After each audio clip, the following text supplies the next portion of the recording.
Whether it's now or later, like a lot of people are going to end up here, and a lot of people are going to have parents or family members end up in these places. As Utah's population ages, the systems meant to protect, support, and care for our older and disabled adults will grow increasingly important. This is an industry in crisis. I feel like these residents deserve better. But a months-long Fox 13 investigation raises questions about how well these systems are serving those who need them.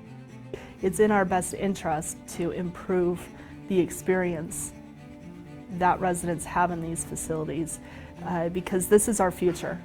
Our state is aging. I'm Fox 13 investigative reporter Taylor Stevens. Here are 5 takeaways from our reporting.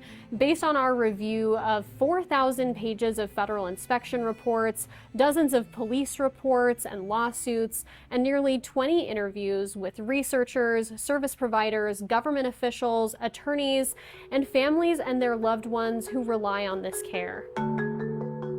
If people aren't aware of it, nothing will ever change. Takeaway number 1, Utah's government-owned nursing homes have received hundreds of millions of dollars through a program meant to improve care. But a recent state audit shows about half of that money, or about $450 million, wasn't spent at the nursing homes the funds were meant to help, as metrics raise concerns about their quality of care.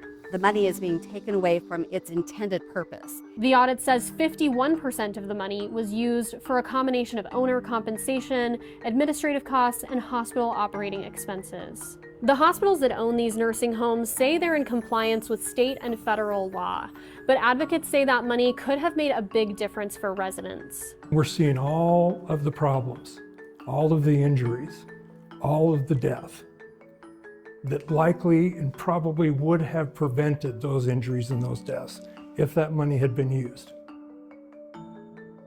Takeaway 2. About a third of Utah's nursing homes are understaffed, with below average or much below average federal staffing ratings.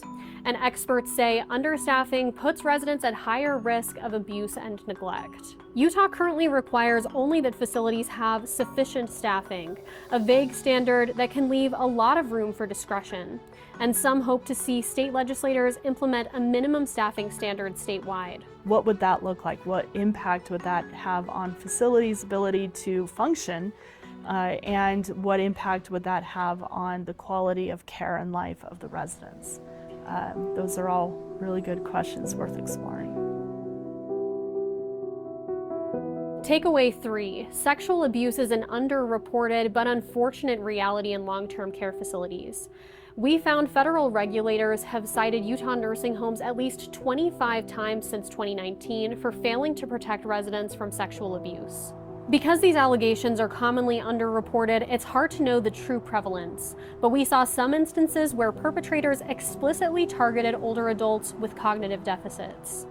If you're seeing bruising, unexplained bruising, or injury to that person, particularly in the genital area or in the private areas of the person, that certainly should raise questions. Experts say families need to be aware this is a possibility and say better staffing could help reduce or even prevent incidents of sexual abuse.